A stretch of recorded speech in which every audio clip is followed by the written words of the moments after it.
स्तोत्र संहिता अध्याय 120 आरोहण स्तोत्र। मी संकटात असता परमेश्वराचा धावा केला आणि त्याने माझे ऐकले। हे परमेश्वरा, लबाडी करणाऱ्या ओठापासून व कपटी जिभेपासून माझा जीव सोडीव।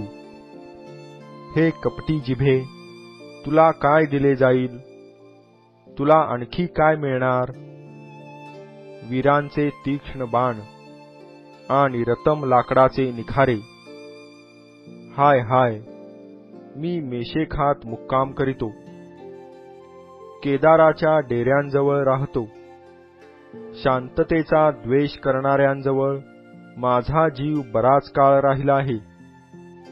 मी शांतता प्रिय आहे, तरी मी बोलतो तेव्हा ते लढाईस प्रवृत्त होतात।